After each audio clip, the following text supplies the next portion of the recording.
Hi everyone, I'm Rohit Baines and welcome to this Ask the Gaffer Q&A session. I'm joined by Pete Wild. Pete, how are you doing? I'm good, mate. Yourself? Yeah, good, thank you, mate. Cheers. So we've just got a series of questions, a few from myself Yeah. and a few from the fans. We'll just start with the ones I've got and then we'll get on to the ones from the fans. That'll be yours first, mate. Yeah, that's Yeah. it. Tell you what, get yours out of the way first, mate. Go for it. Best to last, that's the way to do it, isn't Yeah, it? very true. Yeah. So obviously we've just got through the first half of the season now. What are your thoughts on the first half of the season? Well, I think it's been tough in terms of COVID, and in terms of pre-season, in terms of when players last played. So we brought a lot of new players in, some of which have not played since March, and it probably took everybody by surprise how long it took people to get up to speed. And by the constraints that we were under, we could only have a 5-week pre-season, and it's taken longer than we expected to get up to speed in terms of the new group, in terms of the way we wanted to play, etc., etc. But I think we've built progressively. I've certainly think since we came back, we've improved. We've built on what we wanted to be and how we wanted to play and our style of play, and I thought that's got better week on week. It hasn't helped with the centre forward situation in terms of probably the most key position on the pitch, and we ain't been able to play a consistent centre forward partnership throughout this period and still now. So that's been tough, but I think what's been pleasing, especially this month, is that our style of play's sort of locked into shape. It's got better and better. We've tweaked it, we've manipulated it to what we want it to be, and I think you've seen certainly the best of us so far this month, but there's still loads more to come. Yeah, and obviously you spoke about the sort of attacking players as well. And one thing a lot of fans have been asking is about Niall Bell going back to Stockport and Javaro departing the club, but is bringing in another attacker something that's sort of fresh on your mind, something you're looking to do, Pete? Yeah, well, I've known Javaro for a while. I think Javaro's a top quality player, and he's been great while he's been at the club for us. But we felt like that moving forward in our recruitment over the next month or so, that we wanted players that fitted the system of play that we do. And Javaro was probably best suited to a 4-3-3 or a wing back role, and we have 2 wing backs in the building. So it was very amicable, me and Javaro, because he was on a month-to-month basis. I had to make that decision at the start of January to make. We freed up some monies to go into more of a central striker. I then get slapped on Monday with Niall Bell going back. I had no idea that they were going to recall now till 2:30 on Monday afternoon when I get back in the car after training. So that took me by surprise. It caught us off guard. We thought we'd be, and sort of the forwards we were talking to, we thought we had another 10 days to get some of them deals done. Yeah. But so that's really caught us off guard in terms of that. But he's Stockport's player, and they have the right to recall him whenever they want, and they decided to do so. So we spoke to Niall and we wish him all the best. So that probably put me on, not on the back foot because we had things in place, but it's probably caught us on the hop in terms of we're about 10 days ahead of where we want to be in terms of bringing the centre forward in. We're hopeful of bringing one in for Saturday. Well, we're very hopeful of bringing one in for Saturday, and hopefully we can sort of bridge that gap that Niall's left. But long term, we would like another centre forward in for the rest of the season. We will find out from Hull next week where we're up to with Billy Chadwick. Yeah. And obviously Hull have got business to do, and Hull have been taken off guard by a player going back to Bristol City from them. So we do want a full-time centre forward until the rest of the season. We would love to him. But we're hopeful of bringing one in for a month, and then gives us the whole of January to see what's coming out of League Two and what people are shuffling the pack around, and gives us a chance not to jump at things. I've used this phrase a lot over the last 18 months. We've got to be patient in recruitment and bring the right characters in as well as the right football players in. So hopefully that gives you a whistle-stop tour of where we're up to centre forward-wise and why we've made decisions and our thought process behind doing them. Yeah, sounds brilliant, Pete. And just looking ahead to the rest of the season, what are your sort of feelings going into the rest of the season? What are your hopes and ambitions? Excited. I'm excited by the group that we've put together. I'm excited by how the group is, and watching them trading this morning. The tempo of trading, wow, what a great session again this morning's been. So we're excited for the second half of the season. We know it's going to come with its own battles. I would like an injury-free second half to the season. That would really help me, because it's probably one of the toughest sort of injury roles. And you look at the injuries that we've got, they've not been injuries where you think we're overuse injuries. They've just become such freak injuries. You look at Nathan Clark, look at Jake Hyde. He's not being around him when he's got the injury. Nathan Clark, it's so innocuous, the eye injury that he's got, that we're so unfortunate in the injuries now. So I'd like an injury second half of the season, but I'm excited about what this group can become and how good this group can be. We've obviously got the constraints of COVID and what COVID will bring to us, the stop-start nature of that, and hopefully we can finish the fixtures and hopefully we can finish where we want to be within them fixtures, because one thing it has been for players, management and football, it's been tough to find some consistency. Yeah. And how's the coaching team sort of prepared for the second half of the season? Obviously, you brought in a couple of new faces at the start of the season.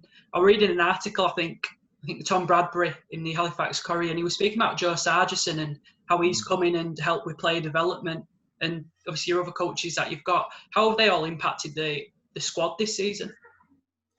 Well, we think that Joe's really brought a lot to us. I knew he would. Joe's an excellent coach who's got a lot of experience and brought knowledge far and above what me and Chris have got to us.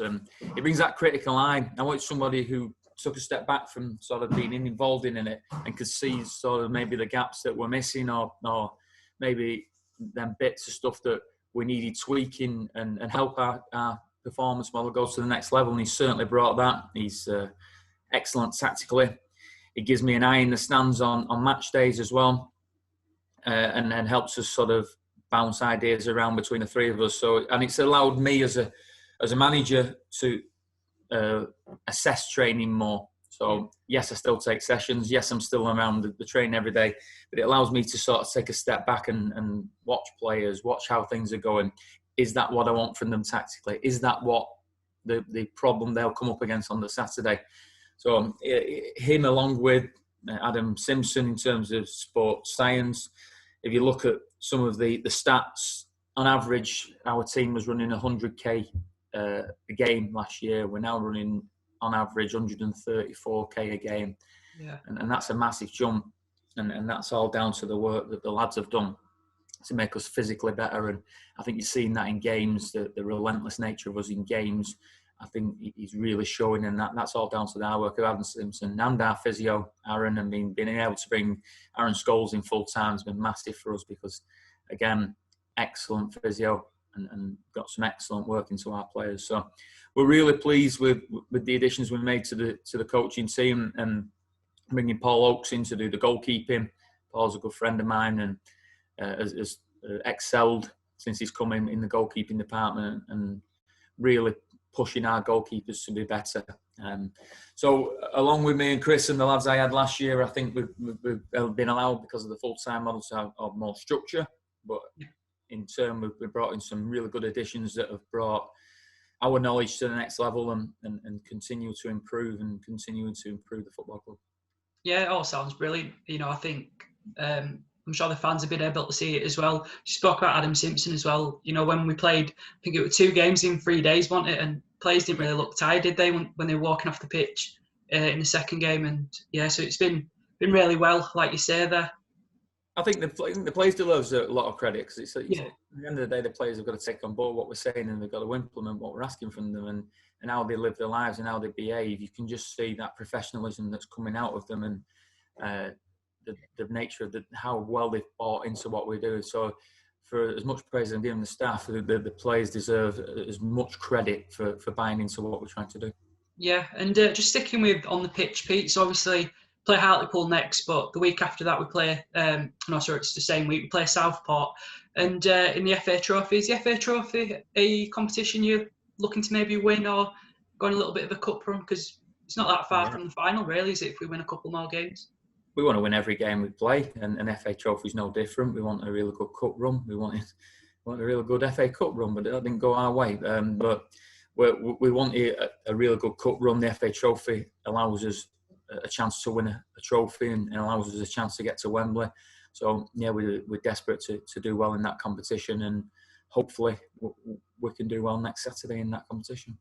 Yeah, and obviously our last game in the FA Trophy against Hartlepool was when Billy Chadwick made his debut. Obviously, we've already kind of spoken about his loan and what you're looking to do with that. But as a whole, as the loan market and bringing in under 23 players, is that something that you've sort of thought has come into the team and helped it sort of go that extra mile on the pitch, sort of bringing in younger players who are hungry to do well, kind of thing? Well, we in terms of Billy's been excellent since he came in, and like I said before, hopefully Hull will come to us with a decision next week. We've spoken to Hull regarding Billy, and we've got to be patient because we're in the food chain and they're trying to do their business that allows us to do our business. So we're hopeful with Bill. He's been great since he's been in. But like I said in the summer, probably one thing I didn't do well enough last year was tap into the under-23s market. I knew it, but I didn't trust it as much as I should have done. And I think Billy's been a credit to the 23s market in terms of how he's come in, how he's applied himself. We're really pleased that Hull have allowed us or trusted us with one of their young players, and Grant and Cliffy at Hull speak really highly of Billy, and we're pleased that he's come to us and that he's done so well. And there's a lot of good young English players out there in the 23s, and we need to tap into it more. We need to trust it more, and hopefully Billy's the first of 2 or 3 this year that we can bring in and progress on. And if you look at the lads that came out of the 23s from their respective clubs last year, and you look at Dom Tier and you look at Keane Spencer, who's maybe a little bit younger, coming out of Middlesbrough, and you look at Jack Senior not long out of the 23s market, Jack Earing not long out of the 23s market. There is some top players out there, and we need to be that place that they can come when they come out of the 23s market, that we can keep them in progressing in their football. And I want young English players to develop. I want young English players to reach their full potential. And if we can be a place that helps them do that, then I'm over the moon, and helps us build relationships with the bigger clubs, and if big clubs trust us with their younger players, then hopefully we can see more coming to the club. Yeah, definitely. And just lastly from my questions, until we get onto the better ones. Obviously, 2020 was quite a really weird year, wasn't it? But just for you, on a personal level, sort of football context and non-football context, how would you sum the year up? Hard work. Yeah, very strange to be a manager, very strange to be alive in 2020 and all the things that he's brought to us. In a football sense, was found a lot about myself in sort of man management, how to manage yourself, how to make yourself better, how to keep yourself motivated when you're not really sure what the next day will bring. And so in the football sense, I learned a lot about myself and how to conduct myself and how to manage a football club. And I found that really, really good. It also allowed me to complete my master's degree that has been looming around. So lockdown forced me to complete my master's degree. So I'm pleased to be through that. And again, that helped me a lot in my football career. In terms of personally, I think there was a slogan, wasn't there? 2020 wasn't the time to wish what we had. It's to be thankful for what we've got. And yeah, you've got to be thankful if your friends and your family are healthy. And I think it's been a massive time for reflection and a massive reality check for the whole world. And for us in football, it's been a reality check, but for in life, it's been a reality check. And the finer things in life are great, but the things that are there with you day in, day out are what makes the world go around. Friends, family, are massive. And football takes up a massive proportion of people's lives, whether that's socially or whether it's just involved in football. And it sort of taught me that there's more to life than footy. And that's not saying that I'm disregarding my job in any way, shape or form, but it taught me that there's more to life, and you go enjoy your life as much as you enjoy your job. And hopefully if you enjoy both of them, they go hand in hand. Yeah, and we'll just move on to the fans' questions. Pete, so the first one's from Ross Baker, and he asks, will the club be looking to tie down some players for another season or two over the next few months to avoid losing them? Yes, that's me and the chairman sat down the other day to discuss that, and we want to tie our assets down. obviously now most of the players in the football club are my players in terms of who I recruited. And yes, we've got some young players and we've got some older players who are massive assets to this football club. And I don't want to be getting to the summer and going and getting into the cattle market. So I want to nail down our assets over the next couple of months and make sure that we're building a squad and a team, and we're not just year on year having to go, right, who do we get this year? I want to try and avoid that. Yeah, and Daniel Bamforth asks, which player has surprised you the most this season? There's a lot of people surprise me. I don't like to single players out, but I think we've seen players come into the football club who I knew were good players who've cracked on, and I think you've seen some of our younger players who maybe were on the periphery last year who've really excelled in our environment and really pushed on. And I think what we have got this year is well, I'll tell you what surprised me as a team, how well they've gelled, how well they play together. And what good professionals they are. You think they are from the outside, but when you work with them day in, day out, it confirms how well the recruitment's gone this year. So what surprised me, all in all, how well the recruitment's gone. Yeah, and Daniel also asks, what's one thing this season team has that last season's maybe didn't? The last season's team, I would never disrespect last year's team because I thought they were excellent and what they delivered for the football club was fantastic. But I think this team's moving more towards the full-time model and behaves like a Football League club. The whole club, team, structure, staff, everything is more geared towards the Football League than it was last year. Yeah.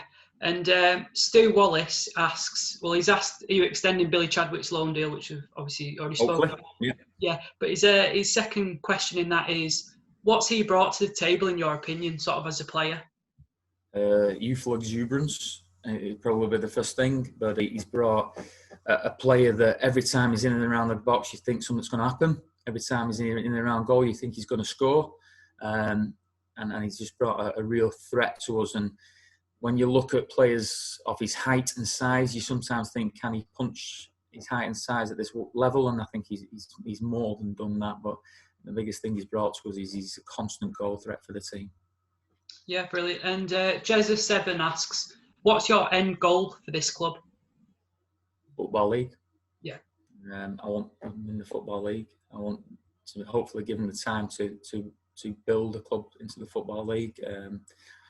Resources, budget will always come into that, but the most I want is to ensure that this club punches above its weight every year. We've got to punch above it. Now that's a massive ask, and you've got to keep pulling rabbits out the hat. And there may be points within seasons, as we saw at the start of this season, where we might not punch above our weight. But what I want this club to be known is the team that punches above its weight, and the ultimate utopia is to get them out of this league into the Football League. Yeah, brilliant. And Cian Butterworth asks, who has been the hardest game to play this season, home and away? I think Torquay at home, because Torquay were such a good side.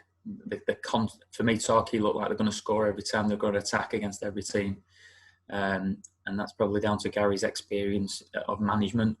So they were tough because you just knew they had constant threats. And I thought we played really well against Torquay, and I thought we more than held our own. I don't think there's been any team this year where, apart from the South Shields game, but we know why, in terms of 15 lads having COVID, why that was such a mishap. But at Torquay, I think we've punched and we've matched every team we've played against this year. But I thought they were tough in terms of just their relentless nature to play against. In terms of away fixtures, and now rattling through where we've been away from home this year, I think Stockport. Stockport, what a game of football that was. I actually thought, I know we lost that game, but that game was a proper game of football in National League, and what an advert for the National League that was. It was just two teams going toe-to-toe, attack after attack after attack. Yeah. And I thought it was tough because there wasn't a minute's rest. But again, I thought we more than held our own in that game against. So you've got two teams there, probably in and around the biggest budgets in the league. Two teams that will be in there come the mix, and we punched above our weight both times and really held our own. Yeah, and that brings you on really nicely, to be fair, to Stephen Rushton. Obviously, you spoke about Stockport and Torquay having Yeah. big budgets. Stephen Rushton's asked, how much room on the budget is there for bringing in players, particularly permanent rather than loan? We're constantly fighting in terms of budget. We are right down there in terms of budget, and that's no disrespect for the chairman, because this club's there's not a penny of debt. There's we are fully up to it. We live within our means. While David's in charge, there will be no what happened to the club last time, God forbid. So we have to be what's the word? We have to be proud of the fact that this club is run in an astute and proper manner and lives within the means of the chairman. So, is there room to bring permanents in? Well, yes, if they're free agents or they've been let go by other clubs, there is room to bring permanents in. Or then we have to utilise the loan market. And when I talked before about punching above our weight, that's where our recruitment has to be spot on, where our recruitment needs to be bang on. And we have to be in the market for a deal, and you have to be a modern day Del Boy in terms of making this budget go as far as we can. One thing by moving players out and players maybe not accepting the money that were on offer from last year has meant that I can really shape the budget in a way to make sure we get every ounce out of it this year. And there is a little bit of room where last year there was no room. There is a little bit of room to bring players in, and we did that purposefully. So we had a bit of room at this time of year to maybe evolve, update the squad, and then maybe come March there might be then a tiny bit of room for to go and sprinkle something on top of that in March. But what hasn't obviously helped the budget us this year is the amount of injuries we've had to key players, and that all gets spun into the mix and makes for stressful time for me, especially because I treat every penny as my own within the budget, and I treat every penny that make sure it counts for the football club, and that's what I try and do. So Yeah. in a roundabout way, yeah, there is a bit of room, but not a lot, especially with COVID as well, because we ain't got any extra pennies coming in to sort of maybe get a rabbit out of the hat. Yeah. And Lewis Walsh asks, how close is Jay Ben to a return to full fitness? Jay's about a couple of weeks away. Pulled his quad. Again, nobody around him when he's pulled his quad, passing the football. But yeah, Jay's about a couple of weeks away from being back with the group, and then hopefully we another young talent that we can bring to fruition. I think just on that, we've so Nick Crane's been on the bench a couple of times for the first team. We've now moved up Nick fully to train with us every day from the youth team, and another young local lad that hopefully can emulate how well Jay Ben's done so far. Yeah, and to be fair, I've actually got a question about the if I can, about the youth team. Obviously, Danny Williams has been helping out, hasn't he, recently? Obviously, what have you thought about Danny popping in and doing his bit, obviously getting his coaching badge as well, I presume? Yeah, Dan's a qualified teacher, qualified PE teacher. So Dan, there was a role came up for Dan. There's a role came up within the youth team setup, which Dan applied for, and we're pleased Dan got that job, because it means that we have continuity throughout the football club, and we're helping our players for life after football, but we're also getting the messages is that he's receiving every day at first team level are getting pushed back through the youth team and the things to aspire to, and that's what I want. The one thing I wanted when I came here was one club, staff, players, fans, it to be one club, and there's another example of that happening. And it's great because when the youth team players come up, they know Dan because he coaches them, and you see him on the other foot, and they can see what a good footballer he is as well. So, that one club, that one team mentality is another example of the evidence of that. And again, you've got the youth team staff that Stevie and Gaffer at every first team game, and they're in and around training. We've had youth team players up with us this morning, training with us this morning, and it's important that there's a flow. I've been on the other side of the fence. I've been in their shoes. Yeah. And one thing that I can now affect is that we produce our own, and nothing would give me greater pleasure than to get a flow of youth team players that have got to be good enough coming through to the first team. Yeah, brilliant, Pete. And the final question, and it might be the most important, this one. Pete, what's your favourite flavour of Club Biscuit? And that's from Urban Newton.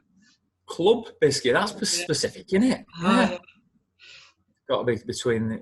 Is it in the orange flavour and the mint I flavour? thought orange were the only one, but I There's didn't know mint. there were other ones. I think behind me in our cupboard we've got some mint ones, but I think that they've been there that long for Christmas. I think they might be going off. So I'm going to go mint because I know there's some in the cupboard behind me. Yeah. Yeah. But people end up clipping that together now, won't they? They'll posting it everywhere. Be like That'll be me one in my career in club biscuits and my knowledge of club biscuits. Yeah. To be fair, the training ground, we do like a biscuit, like a brew as well, to be fair. But we're obsessed with a biscuit. Media box, Yeah. But yeah, that's everything, Pete. So just a big thank you for your time. I'm sure I think all the questions the fans wanted to ask have been answered really well. And here's to a hopefully successful second half of the season. Yeah, everybody stay safe. I know it's frustrating what's going on at the moment. You can't get in the ground, etc., etc. Just keep going, keep your head down. The end's in sight, hopefully now with the vaccine, and we can get back to some sort of what we'd call normality. So look after your families, look after your loved ones. Keep your head down. Let's get through Jan and Feb and see where we are there, and hopefully Dangerous Boris will let us out in the open for the springtime. Look after yourselves. Speak to you soon. Cheers. Thank you.